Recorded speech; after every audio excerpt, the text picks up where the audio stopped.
homem que tinha 2 mulheres. Essa época, o homem podia ter mais de uma mulher. E Eucana, nós vimos aqui que ele era um homem da tribo de Efraim. E ele tinha essas 2 mulheres. E todo ano ele subia para a cidade onde o sacerdote Eli era o sacerdote com seus 2 filhos. E ali ele ia para sacrificar e adorar. E levava as suas mulheres e os filhos de Penina, porque Ana era estéril, não tinha filhos. E por isso, Penina vivia provocando constantemente, a fim de irritar a Ana. Porque Penina tinha filhos e Ana não tinha. Sabe, queridos, infelizmente existe isso.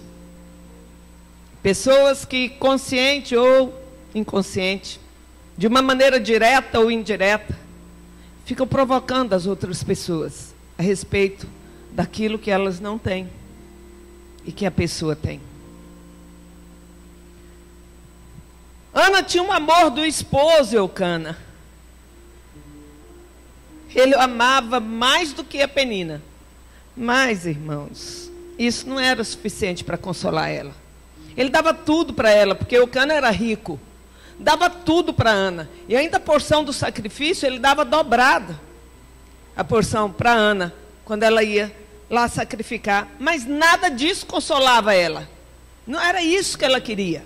Sabe, queridos, Ana já estava lá em depressão. Nós vimos aqui uma mulher deprimida. Ela mesmo falou, angustiada, amargurada, ansiosa. A única coisa que ela pensava, a única coisa que ela desejava era ter um filho. E ela já estava desesperada. Todo ano ela subia, não era mais para adorar o Senhor, não era para sacrificar o Senhor, mas era para pedir um filho ao Senhor. Sabe, queridos, quando o problema nosso domina a nossa alma, a gente tira o olho do foco. O nosso foco é Jesus. O nosso foco é o Senhor, não o nosso problema. Ela ia lá e ela não queria nem saber se a porção dela era dobrada, se não era. Ela só queria pedir para o Senhor: Senhor, me dá um filho. Isso foi ano após ano. Chorava muito, nem comia, de tão angustiada. Então tem situações, irmãos, em nossas vidas que não tem homem ou mulher, não tem dinheiro, não tem posição, não tem carro, não tem presente, não tem nada que venha substituir o nosso sonho, o nosso desejo a respeito de algo que a gente não tem. Essa mulher era assim. Nada era suficiente para acalmar ela, para aplacar esse desejo constante que ela tinha. Nada. Só Deus poderia conceder a ela o que ela desejava. Ana estava assim, e ela sabia que só Deus poderia dar o que ela queria. Só Deus. Porque quando fala que a madre está cerrada, é porque a pessoa não podia ter filhos. Então ela, diante dos homens, não podia engravidar. Era impossível ela engravidar. Quando Deus cerrava a madre, queridos, lá não tinha esse negócio de fazer bebê de proveta, de fazer inseminação artificial, de in vitro. Não existia nada disso, não. Ou Deus abria, ou Deus cerrava. E a dela estava cerrada. E aquilo que Deus fecha, só Ele mesmo pode abrir, não é verdade? O que Deus fecha, ninguém abre, querido. E o que Deus abre, ninguém fecha. Ela tinha a madre cerrada. E só Deus poderia dar o que ela mais desejava. E foi a Deus que ela recorreu. Nós temos que prestar bastante atenção, queridos. Nós temos que ir para o lugar certo. Pedir a coisa certa. Ana queria um filho para ela. E Deus queria um sacerdote para ele. Deus é que efetua em nós o querer e o realizar de todas as coisas. Naquela época, Eli era o sacerdote. Mas Eli tinha 2 filhos. Eli já não ouvia mais Deus há muito tempo, porque Deus não falava mais com o povo de Israel. Ele não tinha direção nenhuma para dar para o povo de Israel, porque Deus estava mudo, Deus não falava com ele. E os 2 filhos dele eram ímpios. Trabalhavam lá no templo e eram ímpios. E Deus precisava levantar um sacerdote para si. Vamos lá em Filipenses, deixa aí, segura aí. Em 1 Samuel.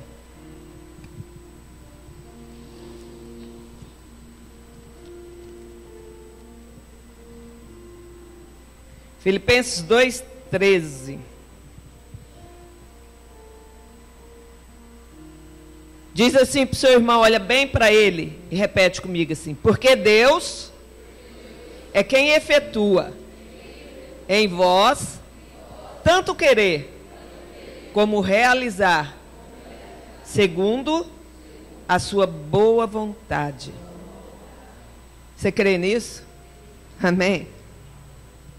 Será que foi Deus que colocou esse desejo louco nessa mulher de ter um filho? Eu creio. Eu creio. Nós não podemos desprezar aquilo que Deus quer fazer através das nossas vidas, irmãos. Deus queria fazer através da vida da Ana, levantar um sacerdote para a nação de Israel. E o que Deus quer fazer através da tua vida? Você já descobriu? O que Deus quer fazer através da tua vida? A quem Deus quer tocar através da tua vida?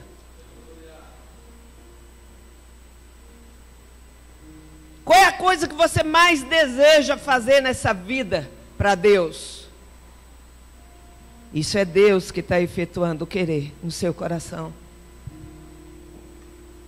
Ana se derramava desesperada aos pés do Senhor, pedindo um filho. E é como se naquele momento, queridos, ela entendesse que Deus também queria esse filho para ser sacerdote dele. Juntou a vontade de Ana com a vontade de Deus.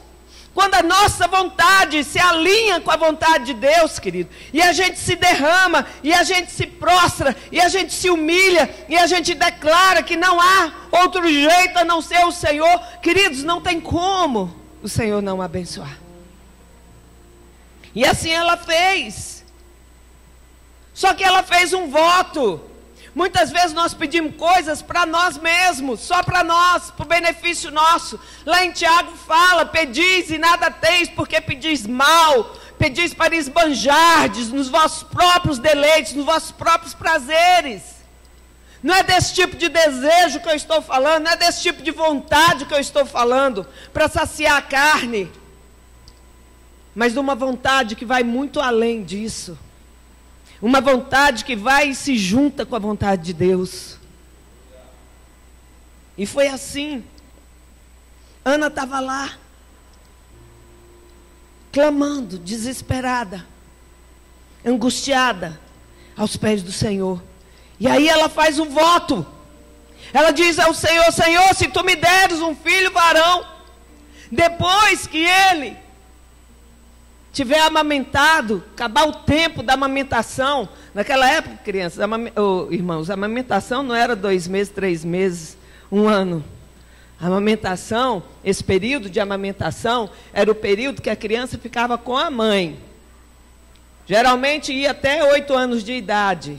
A criança ficava ali sendo educada pela mãe e o pai trabalhando. A partir dos 8 anos, a criança ia com o pai aprender o ofício do pai. Então, essa criança estava lá com a mãe nesse tempo. E ela falou: Senhor, quando acabar o tempo, eu vou levar o meu filho e vou entregar ao Senhor. E ele vai viver todos os dias da vida dele para servir ao Senhor.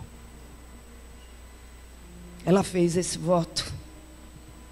Queria entregar aquele menino ao sacerdote e que ele iria servir o Senhor todos os dias da vida dele.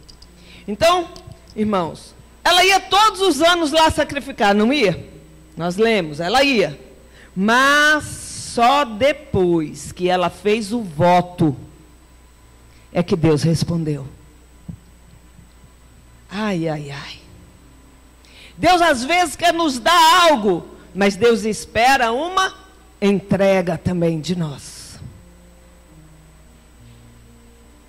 Então, depois que ela fez o voto, o sacerdote Eli olha para ela, contempla ela. Será que ele nunca tinha visto ela ali? Todo ano ela ia. Claro que ele devia conhecer aquela família. E ela viu Ana, ele viu Ana ali, desesperada, chorando, mexendo só a boca. Não é? Quando a gente passa, às vezes, na rua e vê alguém mexendo os lábios, a gente pensa assim, poxa, está conversando sozinha, isso aí já pirou, né? Ou está orando, ou está doido, porque está conversando com ninguém, né, Terezinha? A Terezinha até com a gente, às vezes você olha para ela, tá... endoidou, né? Mexendo os lábios, e Eli olhou ali e confundiu, achou que ela estava embriagada, que ela tinha bebido vinho. Ela estava assim embriagada, irmãos, mas era de muita angústia na alma, era de muita ansiedade, era de muita amargura. Você já ficou assim? Olha, eu quero dizer algo para vocês, compartilhar algo com vocês. Teve uma época na minha vida que eu estava como essa mulher. E eu estava tão angustiada, tão desesperada. E eu estava vivendo uma situação muito difícil. E estava tendo um congresso na nossa igreja. E era um congresso com a pastora Valnice Milhomens, que estava ministrando. E foi 7 horas da manhã, nós fomos para lá. Quando começou o louvor, eu esqueci de todo mundo e comecei a louvar o Senhor, mas com todo o meu coração, com toda a minha alma, me entreguei totalmente ao Senhor. Totalmente, irmãos. Não via mais quem estava do meu lado. Quando eu ouvi uma voz clara, falando assim, Cláudia, tu me amas? Eu levei um susto, que eu olhei para trás, para ver se alguém estava falando comigo. E eu parei assim, voltei para frente, assustada, e a voz repetiu, Cláudia, tu me amas? Aí eu parei e falei, Senhor, é o Senhor que está me perguntando isso. Eu falei, Senhor, vou responder como Pedro respondeu. Tu sabes, Senhor, que eu te amo. E é só por causa do Senhor que eu estou aqui. Ele falou, então você vai suportar o que virá sobre você.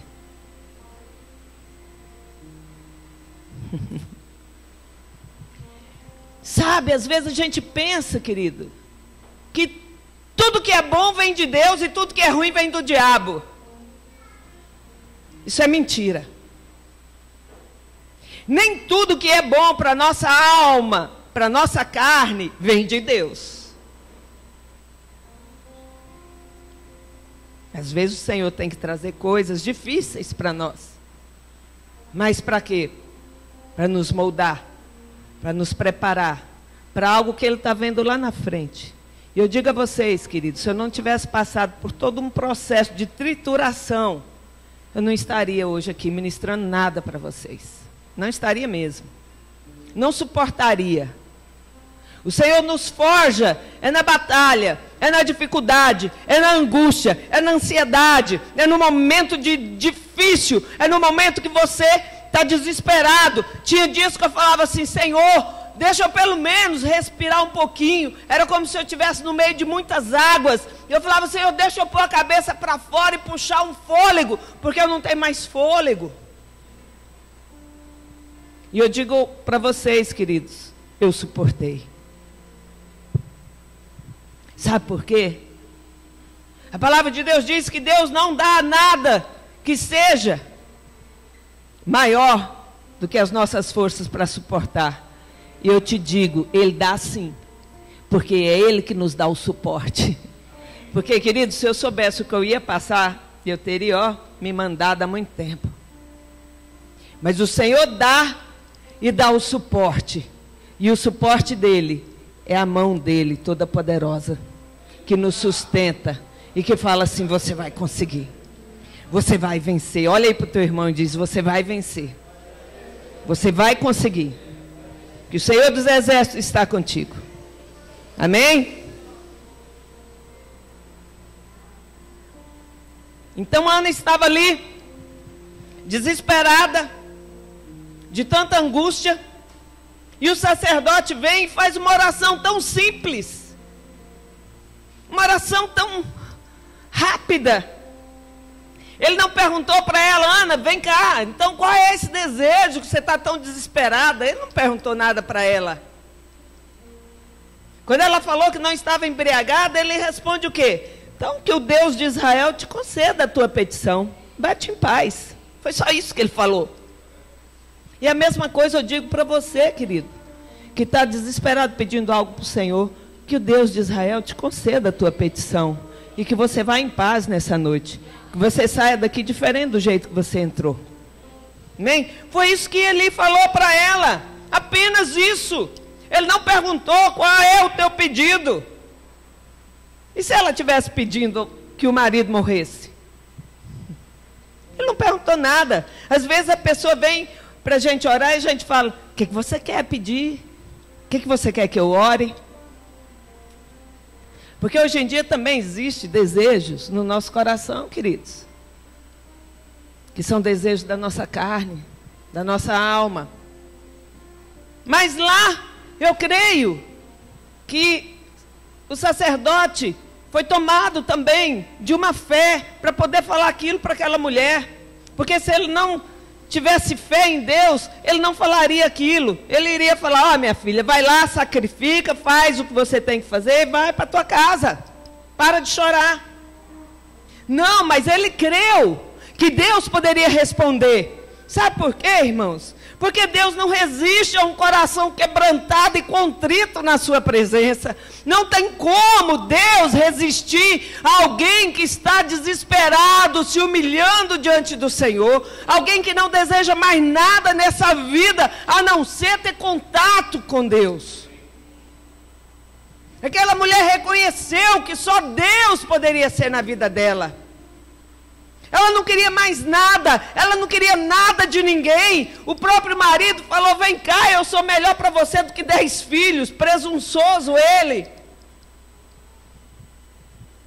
Ela não queria 10 filhos, ela queria um filho. Aquele marido podia dar tudo para ela, mas não dava um filho. Esse filho só Deus poderia dar. E Ana creu. Ela creu nessa simples oração. Às vezes a gente ora com alguém e faz uma oração simples como essa, e a pessoa sai da nossa fila e entra na fila do outro. Não, a oração do pastor hoje foi fraca. Deixa eu receber a oração do outro aqui. E foi essa oração de fé que mudou a vida de Ana. Irmãos, tem muita gente cochilando. Passa a mão aí no seu rosto, no seu cabelo. Isso. Guarda. Cutuca seu irmão, fala: fiz, aguenta aí só mais um pouquinho, que a pastora vai acabar logo. Amém, irmãos? Ela creu naquele momento. Naquele momento, ela começou a comer e o seu rosto já não estava abatido. Aquele semblante de desespero mudou. É assim para quem crê, irmãos. Não adianta você vir aqui na igreja, faz campanha, ora, recebe óleo na cabeça, recebe a oração e chega lá. Sabe, é como se não tivesse vindo. Quando nós recebemos a oração, nós temos que sair daqui já transformado, irmãos. Sabe, tem dia que eu subo aqui para ministrar louvor, querido, vocês não sabem como é que está minha alma. Mas na hora que eu pego esse microfone, não é o microfone não, é a presença de Deus. Na hora que eu começo a buscar o Senhor, querido, eu me entrego totalmente, eu me rasgo diante dEle. Porque eu preciso dEle, eu sou desesperada por Ele. Não tem outra maneira. Eu já falei: Deus, será que o Senhor gosta desse louvor desse jeito? Será que o Senhor gosta desse meu jeito desesperado de louvar, de pular? Uma véia de 57 anos, às vezes me acho ridícula aqui em cima. Mas eu falo: Senhor, pode quem quiser pensar o que quiser. É o Senhor que me renova as forças. Tenho 57 anos, venho arrastando às vezes. Mas quando eu saio daqui, queridos, Oh, xarabalabaçou. Acabou o problema, acabou o peso. Sai morrendo de fome, querido, onde nós vamos comer hoje? Sabe, não pode, queridos. Isso é só um tira-gosto. Então, queridos, nós temos que crer. Ana creu, começou a comer, o rosto já não estava mais abatido e ficou em paz. Ficou tão em paz, querido, que ela chegou em casa e na primeira relação que ela teve com o marido, ela engravidou. Mas será por que ela engravidou? Diz assim comigo, porque o Senhor se lembrou dela. Aleluia. Sabe, Deus se lembrou. Não é porque ele havia esquecido, porque Deus não esquece nenhuma das promessas, nem das que nós fazemos a ele, e nem das que ele faz a nós. Essa promessa aqui foi ela que fez para ele. E na hora do ato sexual, porque só engravida através do ato sexual, pelo menos naquela época, o que aconteceu? Deus se lembrou de Ana. Será que Deus havia esquecido de Ana? Não, queridos, mas Deus se lembrou do quê? Do voto que a Ana tinha feito, de que daria aquele filho para Deus, para servir ao Senhor. Ana gera um filho, e o filho se chama Samuel, que significa, eu o pedi ao Senhor. E quando chega o tempo da criança desmamar, queridos, Ana também se lembra do voto que ela fez, porque muitas vezes nós queremos que só Deus se lembre de nós, que só Deus se lembre de nos abençoar, que só Deus se lembre das promessas, mas na hora que nós fazemos o voto, na hora de nós cumprirmos o voto, nós nos esquecemos. Fazemos as coisas pela metade. Ela prometeu o filho e ainda disse que navalha não iria ser passada no cabelo daquele menino. E aquele menino podia muito bem se rebelar e falar, não, mas você que fez o voto, não foi eu, vou cortar esse cabelo feio. Mas era de Deus, irmãos. Era de Deus. Deus se lembra de Ana e dá um filho a ela. E Ana se lembra de Deus, do voto que ela fez. E entrega o menino para Deus. E leva o menino. Queridos, nós mães aqui, olhem para mim. Você teria coragem de entregar seu filhinho para um sacerdote como Eli? Um caboquinho que não sabia educar os filhos. Os únicos 2 filhos que ele tinha eram chamados aqui de filhos de Belial. Eram ímpios. Terríveis o que aqueles meninos faziam. E você tem que pegar seu filhinho, que você consagrou ao Senhor, e deixar lá para esses homens cuidarem dele. Ela estava confiando em quem? Em Eli ou em Deus? Em Deus. Em Deus. Por isso, querido, não tem desculpa para Deus. Não tem desculpa para você quebrar o voto que você fez para o Senhor. Não tem desculpa. Se você falou, tem que cumprir. Vimos um juiz também aqui que prometeu o quê? Senhor, se eu ganhar essa guerra, se Israel ganhar a guerra, a primeira pessoa que vier ao meu encontro, eu vou sacrificá-la ao Senhor. E quem sai ao encontro dele, queridos? A única filha que ele tinha. A menina virgem. E ele falou, ó filha, eu fiz o voto. E eu vou ter que te sacrificar. E a menina fala, Senhor, deixa para o pai. Pai, deixa eu pelo menos chorar a minha virgindade com as minhas amigas durante 3 meses. E ela pega as amigas durante 3 meses, se retira e vai chorar a virgindade dela. E depois o pai a sacrifica. Sabe por quê, queridos? Porque Deus... Ele diz, melhor você não fazer voto, querido. Nós aqui nessa igreja fazemos muitos votos. E o Senhor está alertando essa igreja. Melhor não fazer voto. Mas se você fizer o voto, você tem que cumprir esse voto. Amém? Porque senão o seu voto é voto de tolo. Então, irmãos, ela vai lá e leva, entrega o filhinho dela para esse sacerdote. Olha o verso aí, 24 ao 28. Havendo desmamado, levou consigo com um novilho de 3 anos, um éfa de farinha, um odre de vinho. Agora aqui ela vai junto com a oferta, ela vai junto com o sacrifício. Agora aqui ela já está agradecida a Deus de ter tido filho.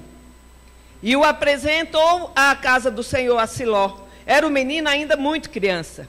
Imolaram o novilho e trouxeram o menino a Eli. E disse ela: ah, meu senhor, tão certo como vives, eu sou aquela mulher que aqui esteve contigo orando ao Senhor. Por este menino orava eu, e o Senhor me concedeu a petição que eu lhe fizera, pelo que também o trago como devolvida ao Senhor por todos os dias para viver, pois do Senhor o pedi. E eles adoraram ali ao Senhor. Glória a Deus. Você tem honrado o Senhor com o quê, queridos? Os nossos votos têm que ser para honrar o Senhor. Para honrar o Senhor. Muitas vezes fazemos votos para adquirir coisas. Senhor, eu vou ficar tanto tempo sem comer isso ou sem fazer aquilo, para que eu obtenha isso ou eu obtenha aquilo. Mas qual o sacrifício, qual o voto que nós temos feito simplesmente porque adoramos o Senhor e queremos entregar aquilo a Ele? O que você quer sacrificar ao Senhor, querido? Vamos aí no capítulo 2, do verso 12 ao 17. Eram, porém, os filhos de Eli, filhos de Belial, e não se importavam com o Senhor. Pois o costume daqueles sacerdotes com o povo era que, oferecendo a alguém sacrifício, vinha o moço do sacerdote, estando-se cozendo a carne, com um garfo de 3 dentes na mão, e metia-o na caldeira, ou na panela, ou no tacho, ou na marmita, e tudo quanto o garfo tirava, o sacerdote tomava para si. Assim se fazia a todo Israel que ia ali a Siló. Também antes de se queimar a gordura, vinha um moço do sacerdote e dizia ao homem que sacrificava: dá essa carne para assar o sacerdote, porque não aceitará de ti carne cozida, senão crua. Se o ofertante lhe respondia: queime-se primeiro a gordura e depois tomarás quanto quiseres. Então ele lhe dizia: não, porém has de matar agora, se não tomar-la-ei à força. Era, pois, muito grande o pecado desses moços perante o Senhor, porquanto eles desprezavam a oferta do Senhor. Algo que era sério, sagrado, porque o povo da tribo de Eli eram os sacerdotes que ajudavam no templo, que faziam os sacrifícios. E Deus ordenou o quê? Que quando vinha o sacrifício de carne, a carne tinha que ser toda queimada. Primeiro a gordura tinha que ser toda queimada. E depois da carne totalmente cozida, totalmente assada, o sacerdote pegava o garfo, enfiava na panela, e o pedaço que saísse no garfo, essa porção era do sacerdote. Mas o que que esses filhos de Eli faziam? Antes da carne ser queimada, eles tiravam a picanha, pingando sangue. Não, é assim que eu quero. Eles escolhiam. E a pessoa não podia achar ruim. Eles desprezavam. E aí a gente pensa: poxa, mas esses homens eram ímpios mesmo. E eu quero te dizer, querido, às vezes que a gente pega a porção também do dízimo nosso, é como se a gente também estivesse metendo a mão na panela e pegando a parte que é do Senhor. Sabe, quando a gente começa a administrar o dízimo, essa parte eu dou, essa eu não dou, vou fazer assim, essa aqui eu vou dar ali, a outra eu vou dar acolá, essa aqui eu vou abençoar fulano ou ciclano. É como se a gente estivesse desprezando a oferta do Senhor. O que é do Senhor é sagrado, ninguém pode pôr a mão. Ninguém pode pôr a mão. Esses meninos eram sacerdotes e eram ímpios. Mas Samuel ministrava ao Senhor.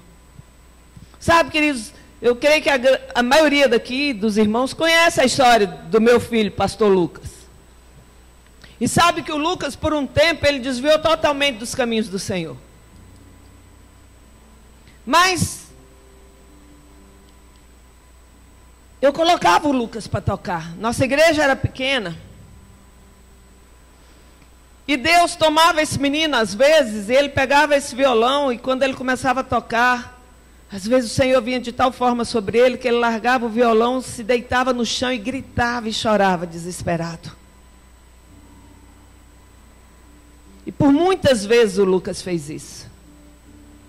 Mas o Lucas também não abandonava o pecado dele.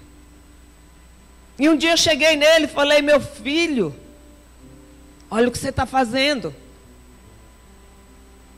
Nós não geramos filhos de Eli. E foi muito duro passar o que nós passamos para chegar até aqui onde nós estamos. Eu falei: não é você, Lucas, que vai destruir o nosso ministério. Palavra dura que eu falei para ele, irmãos. Meu coração estava em frangalhos. E na mesma época, o pastor Beni chegou nele e falou: filho, você já teve muitas experiências com Deus. Parece que nenhuma delas resolveu. Agora eu estou te liberando para ter experiência com o diabo. Qual pai, qual a mãe que tem coragem de falar isso para um filho, irmãos? Tem que ser uma palavra vinda da parte de Deus, uma palavra de exortação, uma palavra profética. E Deus é tão fiel, que logo após isso, ele começou a tomar alguns rumos diferentes na vida dele. E foi onde ele teve a experiência dele com o diabo. De quase morte, por uma overdose de drogas. Nessa época a gente nem sabia que ele se drogava.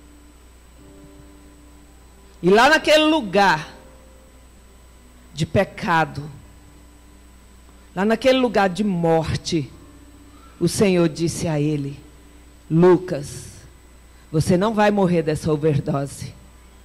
Você vai viver. Mas se você não se posicionar para fazer o que eu te levantei para fazer, você vai ver outra pessoa fazendo no seu lugar. Essa é a tua última oportunidade. E o Lucas totalmente drogado, irmãos, orando em línguas, clamando desesperado pelo Senhor. Ele agarrado com a Vanessa, os dois orando, os dois desesperados. E ele falou: Deus, eu quero essa chance. E ele se levantou daquele lugar para a vida, irmãos. Daquele lugar de morte, ele se levanta para viver para Deus. Que era o que ele dizia desde quando nós convertemos, quando ele tinha 7 anos de idade. Que a vida dele seria para o Senhor. Qual o voto que você fez, querido? O que você espera de Deus? Eu quero te dizer, não é só você que tem que esperar de Deus. Deus também espera algo de você. O que você tem para dar para o Senhor? O que você tem dado tem agradado o coração de Deus? O teu sacrifício tem sido agradável? A tua oferta tem sido agradável? Não estou falando de dinheiro, estou falando de coisas espirituais. Sabe, Deus não aceita mais a situação dos filhos de Eli, assim como Deus não aceitava mais a situação do meu filho Lucas. E quando Deus entra numa postura dessa, Deus envia alguém para falar. Deus enviou nossos pais, mas Deus envia profetas. Deus fala através da própria palavra. Eli não estava nem aí para que aqueles meninos faziam. Era um pai sem autoridade. Era um pai que não corrigia os filhos. Era um pai que amava mais os filhos do que ao Senhor. E eu quero te dizer, querido, muito cuidado você que tem educado os seus filhos e tem colocado os teus filhos na frente do Senhor. E tem agradado mais aos seus filhos do que a Deus. Porque isso será cobrado de você. Como foi cobrado a duras penas desse sacerdote. Quem é que é sacerdote do Senhor? Deus não aceita mais aquela situação de Eli e dos seus filhos, como eles viviam, Deus manda um homem de Deus falar para Eli. E o homem de Deus vai lá e fala. Olha aí do 27. Veio o homem de Deus a Eli e lhe disse: assim diz o Senhor, não me manifestei na verdade à casa de teu pai, estando os israelitas ainda no Egito, na casa de Faraó? Eu o escolhi dentre todas as tribos de Israel para ser o meu sacerdote, para subir ao meu altar, para queimar o incenso e para trazer a estola sacerdotal perante mim, e dei à casa de teu pai todas as ofertas queimadas dos filhos de Israel. Por que pisais aos pés os meus sacrifícios e as minhas ofertas de manjares que ordenei se me fizessem na minha morada? E tu por que honras a teus filhos mais do que a mim? Para tu a eles vos engordardes das melhores de todas as ofertas do meu povo de Israel? Portanto, diz o Senhor Deus de Israel, na verdade, dissera eu que a tua casa e a casa de teu pai andariam diante de mim perpetuamente. Porém, agora diz o Senhor, longe de mim tal coisa, porque aos que me honram, honrarei. Porém, se me desprezam, serão desmerecidos. Eis que vem dias em que cortarei o teu braço e o braço da casa do teu pai, para que não haja mais velho nenhum em tua casa. E verás o aperto da morada de Deus, e um tempo com o bem que fará Israel. E jamais haverá velho em tua casa.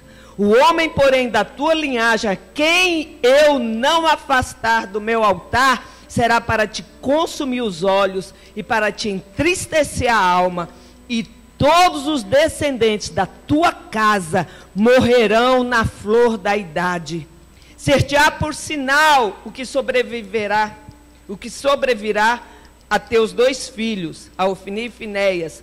Ambos morrerão no mesmo dia. Então suscitarei para mim um sacerdote fiel, que procederá segundo o que tenho no coração e na mente. Edificar-lhe-ei uma casa estável, e andará ele diante do meu ungido para sempre. Será que todo aquele que restar da tua casa virá inclinar-se diante dele, para obter uma moeda de prata e um bocado de pão, e dirá: rogo-te que me admitas a algum dos cargos sacerdotais, para ter um pedaço de pão que morra. Que palavra dura é essa da parte de Deus, queridos? Por isso, você que é pai, você que é mãe, presta bastante atenção nisso. Não viva apenas para servir os teus filhos. Viva, em primeiro lugar, para servir a Deus. Só os solteiros aqui responderam amém. E os de trás, alguém casado aí, tem essa fé para dizer amém também?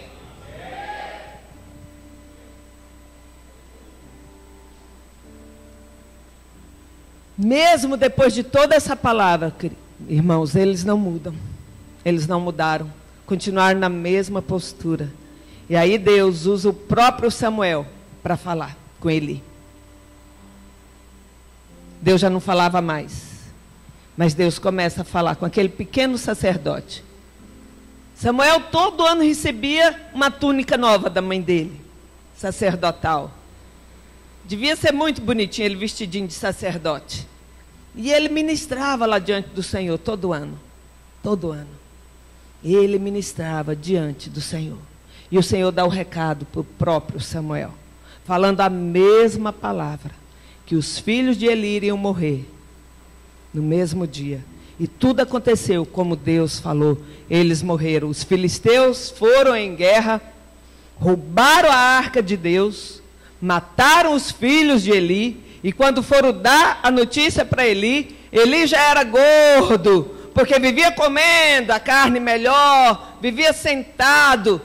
Estava lá sentado na cadeira, recostado na cadeira. Quando ele recebe a notícia, ele cai para trás, bate a nuca no umbral e morre. Ele e os filhos morreram no mesmo dia. A nora dele, que estava grávida, quase morre ao dar à luz. E eles falam, dão a notícia para ela que a arca tinha sido levada. E ela coloca o nome daquela criança Icabode. Foi-se a glória de Deus.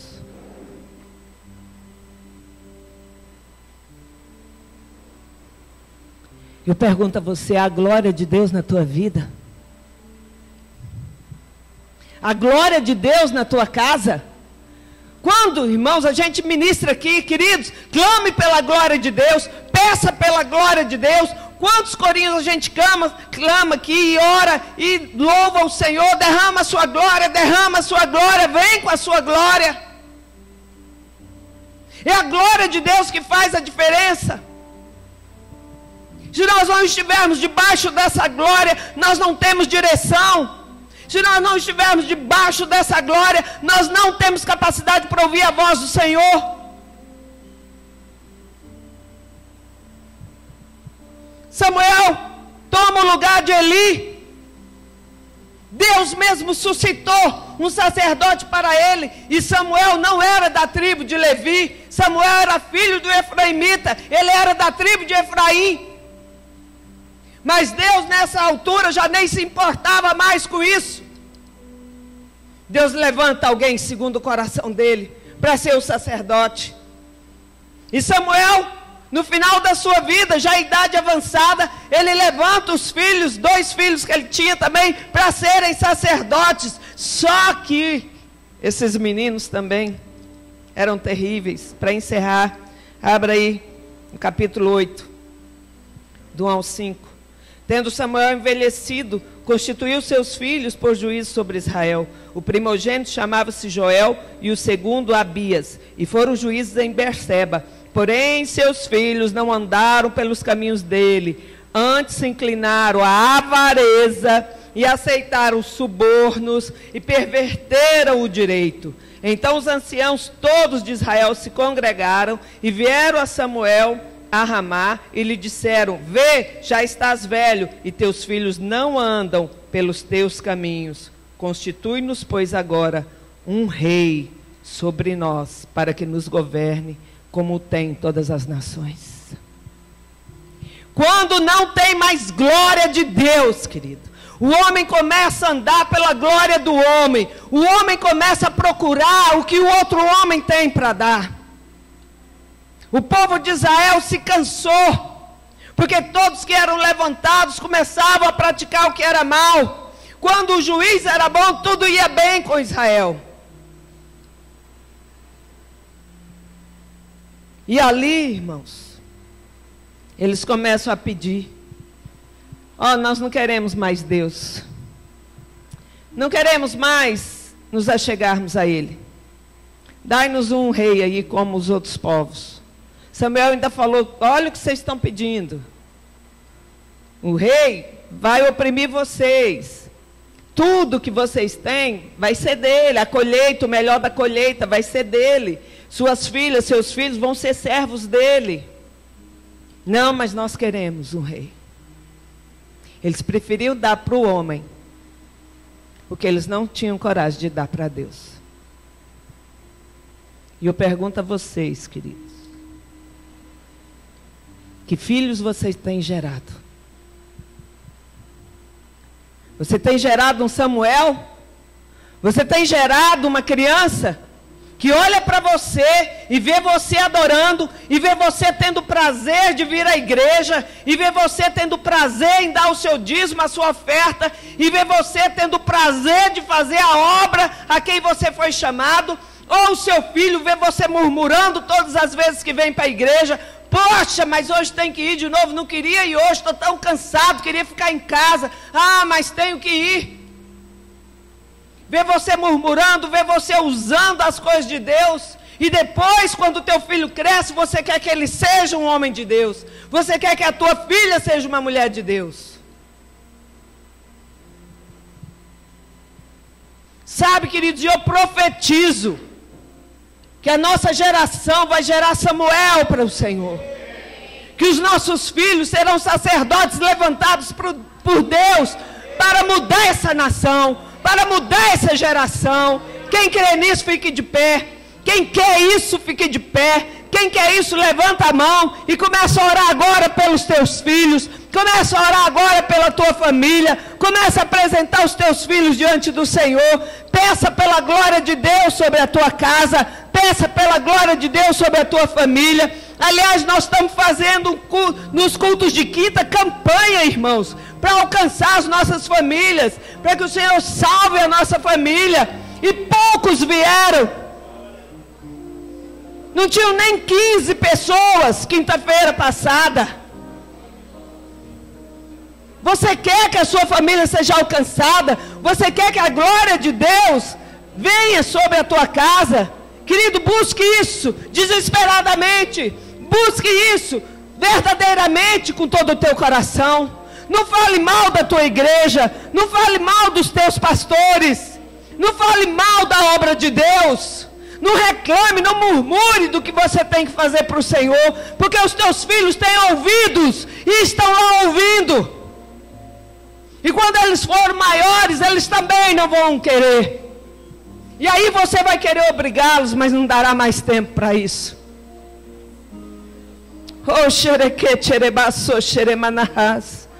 Senhor, nós te pedimos perdão pelo nosso pecado. Perdoa, Senhor, às vezes, Senhor, que nós confiamos mais no homem do que em Ti. Perdoa-nos, Senhor, às vezes que desprezamos as tuas ofertas, os teus dízimos. Perdoa-nos, Senhor, às vezes, Senhor, que murmuramos e falamos coisas indevidas e os nossos filhos ouviram. Os ouvidos dos nossos filhos ficaram cheios de murmuração, cheios de coisas ruins a respeito da igreja, a respeito da obra. Senhor, mas nós nos arrependemos, nós te pedimos perdão. Oh Senhor, levanta Samuéis, levanta Senhor, levanta sacerdotes que amam o Senhor desesperadamente. Oh Senhor, dai-nos Senhor, desejo cada dia mais de te servir, de te buscar, Senhor. Oh Jesus.